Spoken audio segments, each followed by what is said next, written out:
Bismillahirrahmanirrahim. Assalamualaikum warahmatullahi wabarakatuh. Alhamdulillahirrabbilalamin. Sahabat Freddy dimanapun Anda berada saat ini, senang bisa menyapa sahabat semua. Semoga Allah senantiasa memberikan keberkahan, keberlimpahan kepada kita semua. Ya, Alhamdulillah pada malam hari ini saya ingin sharing, berbagi kepada sahabat semua tentang satu buku, ya, satu buku yang luar biasa,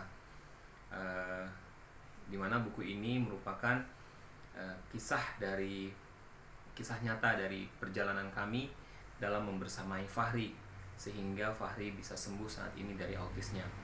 Nah, ini bukunya berjudul Dari Bon Fahri.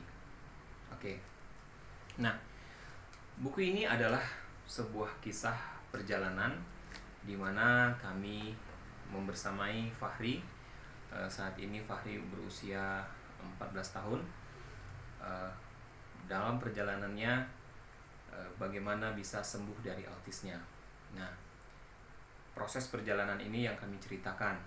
Ya, harapannya adalah supaya kesalahan yang kami lakukan tidak diulangi lagi oleh sahabat semua. Baik. Nah, jadi dalam buku Dari Bon Fahri saya bercerita tentang awal bagaimana kami bisa mengenal Smart ABA dan Smart BIT yang ditemukan oleh Dr. Rudi Sutadi dan Ibu Arneliza Anwar.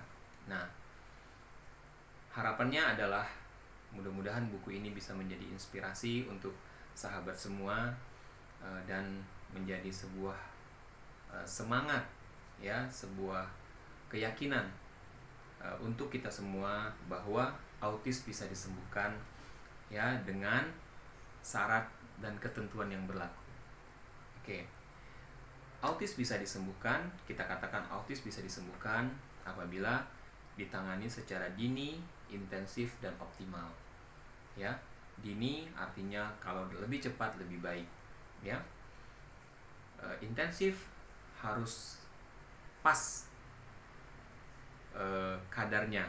Ya, harus dilakukan 40 jam seminggu apabila anak itu sudah anak di bawah 5 tahun. Sedangkan kalau mereka sudah di atas 5 tahun, maka all waking hours selama waktu terjaganya itu adalah sesi terapi anak. Optimal harus dilakukan dengan metode Smart ABA dan BIT. Ya, dari Bon Fahri kami bercerita bahwa sebenarnya kondisi kurang baik, ya, yang kita rasakan bahwa ada sesuatu nih dengan Fahri. Hanya saja pada saat itu kami belum punya ilmunya, belum punya pengetahuannya. Nah, sampai akhirnya satu kondisi di mana Fahri semakin besar, ya, usianya 3 tahun, 4 tahun, kemudian 5 tahun, kita nggak tahu apa yang mesti kita lakukan.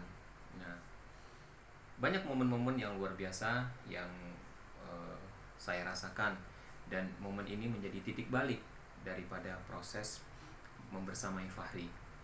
Ya, ada satu momen ketika kami datang ke sebuah lembaga yang katanya cukup terkenal gitu ya di kota kami, di mana pada saat itu saya dan istri mendatangi lembaga tersebut.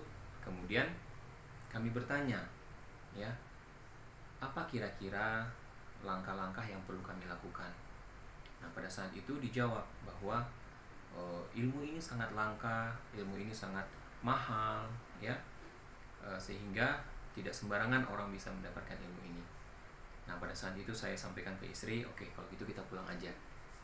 Nah, itulah yang menjadi titik balik kami, di mana kami harus mencari pertolongan, harus mencari informasi. Namun pada saat itu kami tidak tahu kemana pertolongan itu mesti kami tujukan, kemana kami bisa menemukan pertolongan itu. Kemudian berjalannya waktu, ya, pada saat itu Fahri sudah kelas 1 SD. Kemudian ada satu momen juga di mana pada saat Fahri kelas 1, ya Fahri itu kalau belanja ke kantin, itu dia makan apapun yang dia mau. Kalau es krim, itu dia paling suka sekali dengan es krim.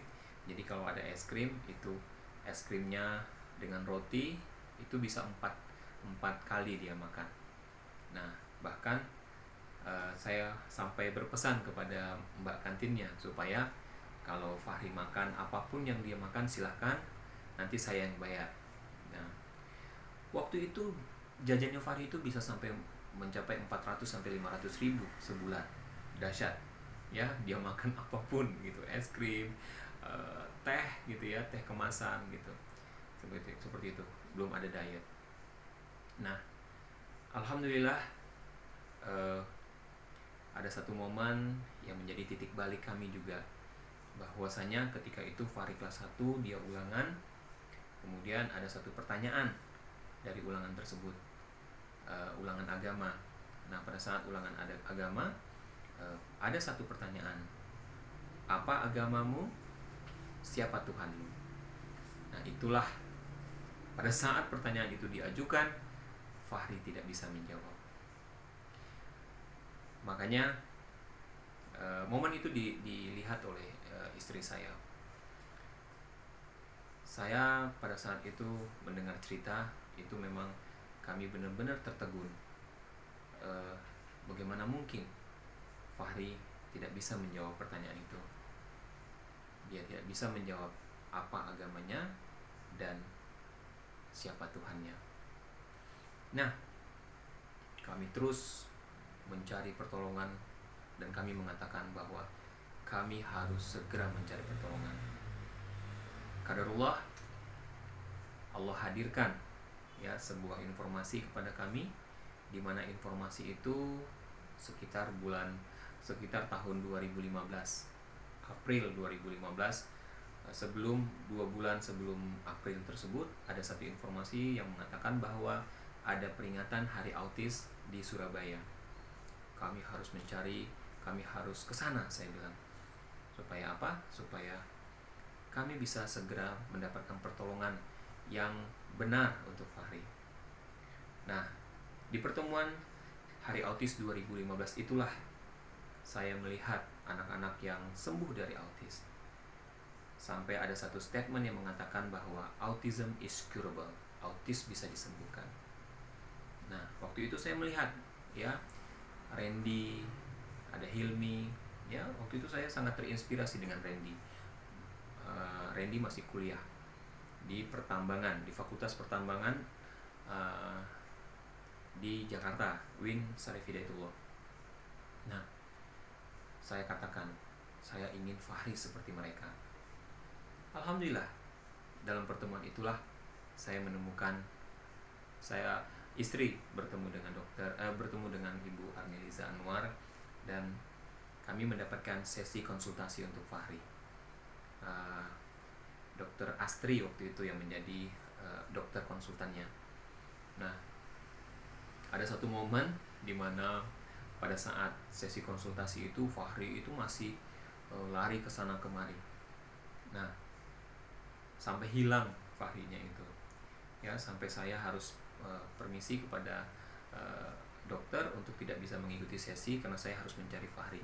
Saya cari kemana-mana dan ternyata Fahri kembali ke kamar, kembali ke hotel, dan itu jarak antara tempat acara dengan hotel itu cukup jauh dan harus melalui jalan tikus, jalan gang gitu, tapi Fahri sampai. Nah, itu dahsyat sekali, luar biasa. Saya berterima kasih sekali kepada Dr. Rudi Sutadi dan Ibu Arneliza Anwar, karena dari sanalah kami mendapatkan informasi, kami mendapatkan apa langkah-langkah yang kami perlu lakukan. Nah, kami waktu itu mendapatkan jadwal, ya, kami diminta untuk bermusyawarah keluarga besar untuk bagaimana langkah selanjutnya. Nah, bulan April, sekitar bulan Agustus, kami mendapatkan jadwal untuk pelatihan, istri pelatihan di Jakarta bersama asisten terapi kita. Nah, dan di Jakarta kami belajar, istri belajar selama 3 bulan untuk belajar mengenai Smart ABA dan ilmu tentang BIT-nya. Alhamdulillah, singkat cerita, dalam perjalanan tersebutlah kami mendapatkan banyak sekali informasi, banyak sekali cerita-cerita dari orang tua yang sudah berhasil membersamai anak-anak mereka untuk sembuh. Alhamdulillah, itu sebabnya saya hadirkan ya buku The Reborn Fahri ini. Nah, buku The Reborn Fahri ini semoga menjadi sebuah inspirasi, semoga bisa memberikan manfaat untuk kita semua, untuk siapapun yang membacanya. Sahabat semua, autis saat ini sudah dalam kondisi yang gawat darurat. Ya, kita harus benar-benar memberikan perhatian secara khusus soal ini. Kenapa? Karena apabila autis tidak disembuhkan, maka 10-15 tahun yang akan datang, anak-anak ini menjadi anak-anak yang dewasa, menjadi anak-anak yang ada di masyarakat. Nah, bisa jadi apabila mereka tidak disembuhkan, maka dia bisa menjadi beban keluarga, dia bisa menjadi beban negara.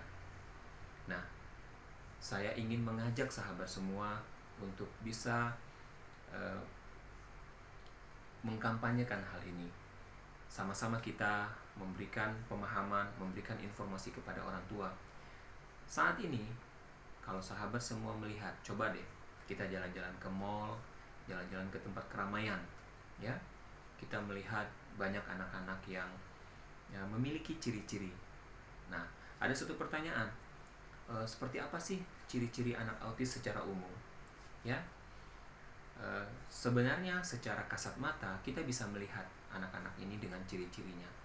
Pertama, anak-anak ini suka tiba-tiba tantrum, ngamuk-ngamuk, seperti itu. Tidak ada kontak mata. Kemudian kalau dia senang, ya, dia akan melakukan stimulasi diri atau stimming. Bisa begini, gitu misalnya, atau begini. Dan dia akan lompat-lompat misalnya, atau dia jalannya berjinjit, begitu. Nah, itu ciri-ciri yang kita bisa lihat secara kasat mata. Ya, kalau dia bermain, dia sangat fokus, ya. Kalau misalnya dia bermain dengan satu permainan, misalnya dengan mobil-mobilan misalnya, nah dia akan melakukan suatu tindakan yang tidak sebagaimana biasanya anak-anak yang lain. Kalau anak-anak yang lain ketika dia bermain mobil-mobilan, dia akan menirukan suara wum wum wum misalnya seperti itu. Tapi kalau anak autis, dia akan balikkan mobilnya dan dia akan memutar-mutarkan bannya. Nah, dia juga suka, anak-anak ini suka menyusun mainan, ya, secara teratur, satu persatu. Coba deh ganggu, ambil satu mainan, dia pasti akan ngamuk sekali. Dia suka dengan benda-benda yang bergerak bulat, misalnya dengan kipas angin, misalnya dengan